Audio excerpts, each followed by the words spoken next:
G'day guys, Jody here from President Water, and today I'm with young Pamela from South Regional TAFE.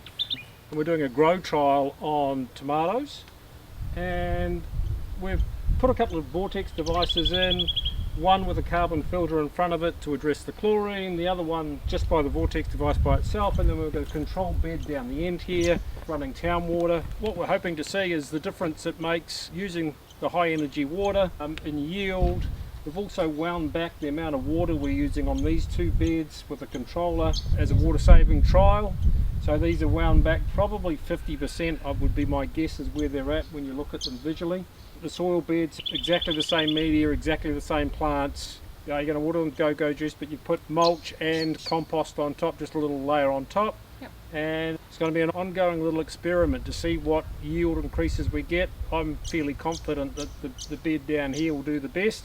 It'll be out of these two, I'm guessing, through experience. I've got a fairly good idea that the vortex water will make a big difference. Hi, I'm Pamela from South Regional TAFE here in Bunbury. We are so excited that we're going to be doing a grow project using tomatoes. We've got San Marzano tomatoes and we have different watering devices, and the plan for this is to examine the difference with the different devices which Jody has allowed us to install in these three beds. A couple of aims. One is to see decrease in water consumption and also hopefully look at an increase in yield on the veggie gardens that have the water devices on them. I just want to run you through how we've set these up. We have 3 raised garden beds. These have been in the ground here I've been at TAFE 8 years and they were here before that, and they've had a number of years of various vegetable soils and additives to them. The last couple of years, however, we've been topping them up with a compost that we make here at TAFE using weeds in various green ways. The soil content of all 3 raised beds is the same. I've laid a compost on top, probably about 2 or 3 centimetres thick, and that's been mixed in as the tomatoes seedlings were planted. Then planted the tomato seedlings. You can see that they're running alternatively along the length of the bed because our plan is next week to install a trellis. This tomato species, the San Marzano, will get to about 1.5 to 2 metres high, which means they'll need to be staked. So that staking is going to happen next week. Also amongst the tomatoes, just for some companion planting, we've got some marigolds and some cornflowers, the ones that make the blue flowers. They all went in this morning, and then I've topped it with hoo-flung dung mulch, which is microbially active, and I intend to, over the next couple of weeks, feed it with go-go juice, which also activates the microbes in the soils. And here at TAFE, we're not using fertiliser or artificial fertilisers or processed fertilisers on any of our veggie beds. Back at Southwest Regional TAFE with the trials of the little vortex devices. The first one that's in the picture now has got the carbon filter on before the vortex device, then the second one's just the vortex device, and then plot 3, nothing. Now the growth looks to be similar, however in this middle bed there's definitely more action than's happening at this end here. It's all anecdotal at this point in time. It'll come down to yield. The PW50 is doing its magic. We've pulled back the amount of water we're putting on these 2 beds. These 2 beds are running at about half the amount of water. Looking good, and the trial continues.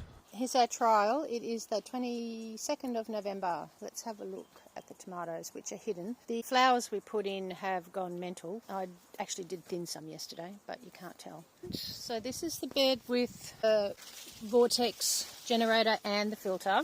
This is the one with just the generator. It's just looking absolutely cranking. And this one over here is the one with just town water, which, if you didn't know, you'd say they look great, but when you compare them, the leaves are a little bit limier and not quite as chubby and juicy. It is the 31st of December, and the difference between the 3 plots is super noticeable.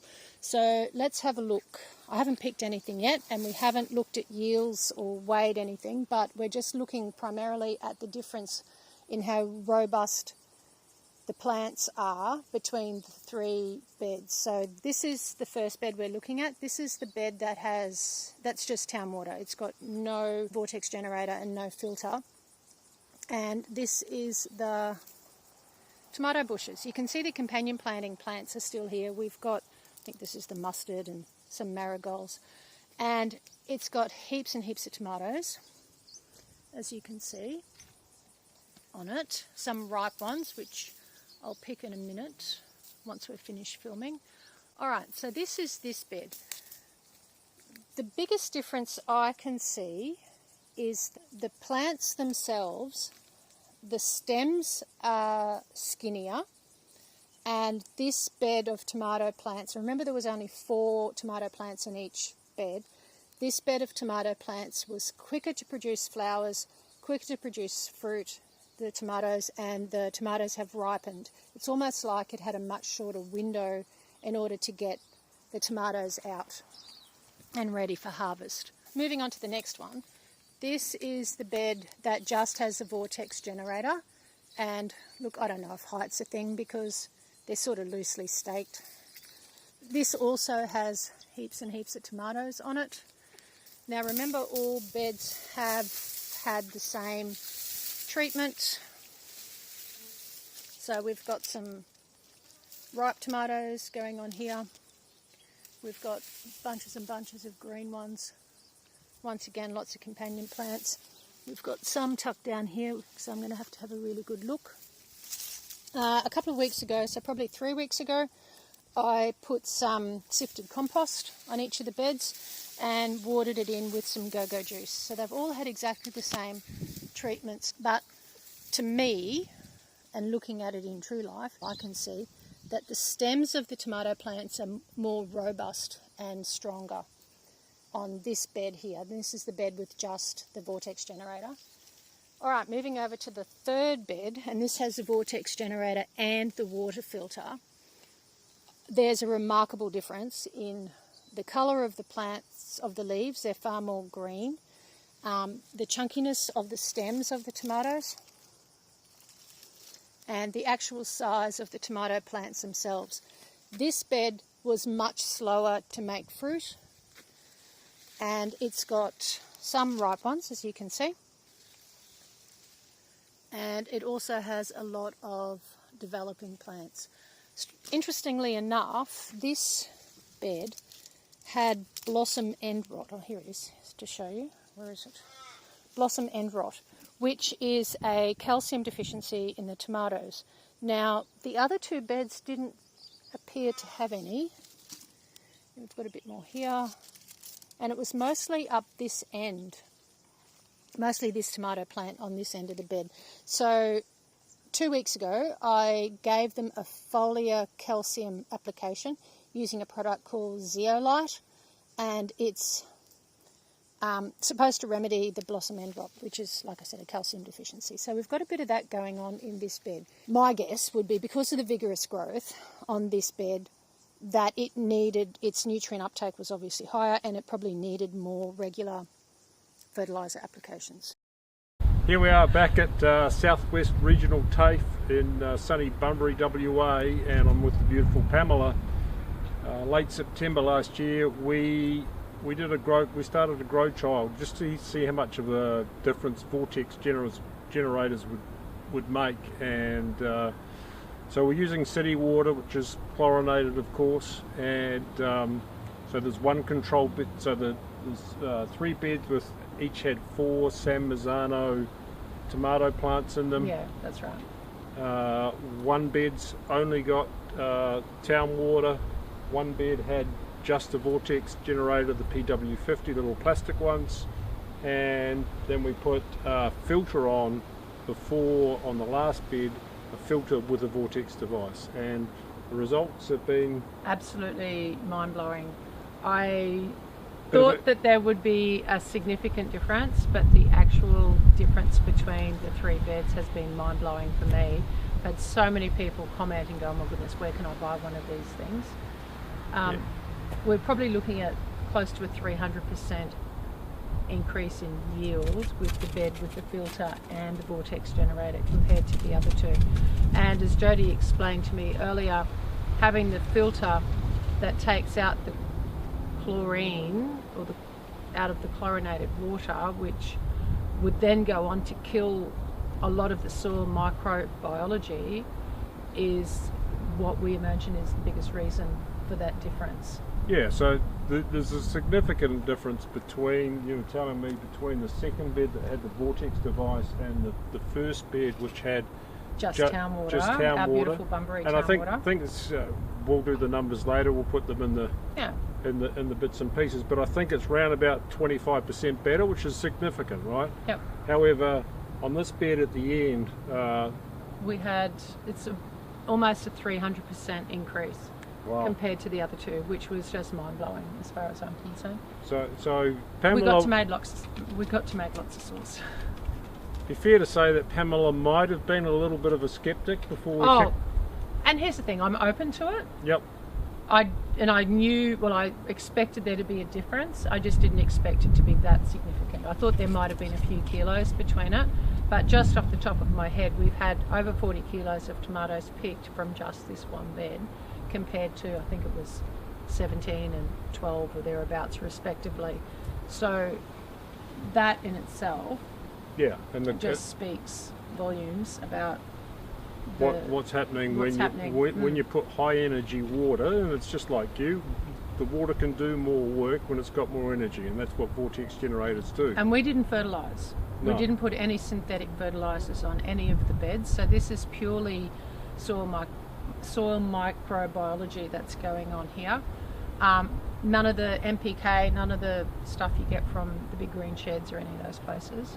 So it's all happening within the soil. Yeah, which is exciting. Which is awesome. It's super awesome. It's exactly what we teach here, and that just shows it supports all that.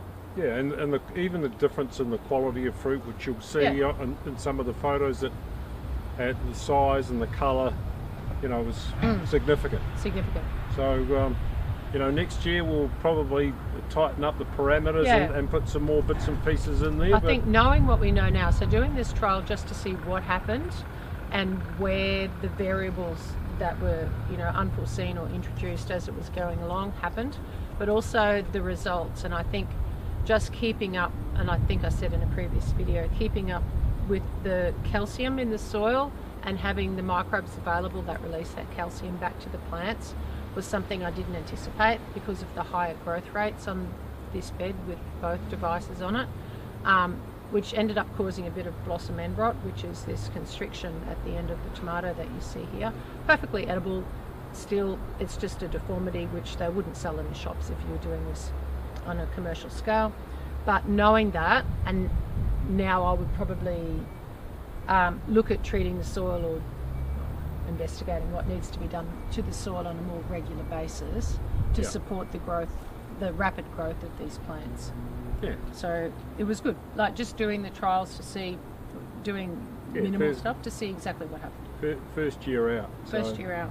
So super exciting, guys. If you want a better crop, oh my goodness, what a difference. If you want a better crop from your veggie gardens, it's not a super expensive spend. The Vortex devices last forever. They don't take up a lot of room. They're just put in line with the irrigation pipe on the side of the bed. You can barely even see it. And the filters themselves, they're reasonably well priced. So, if you're a keen gardener and you want great veggies or even flowers, and even for your lawns and bits and pieces, if you want to grow stuff great and you disable the chlorine in the water and you energise that water, you get rainwater-like results from groundwater. So thank you. Thanks for this. We're looking forward to doing it again next year, just to see, see what we can change. See what we can change and how much better we can make it. Awesome. But just like to say thanks to everybody here that's been at the TAFE, that's been a part of the trial, and onwards and upwards. Keep vortexing. Keep vortexing. Thanks.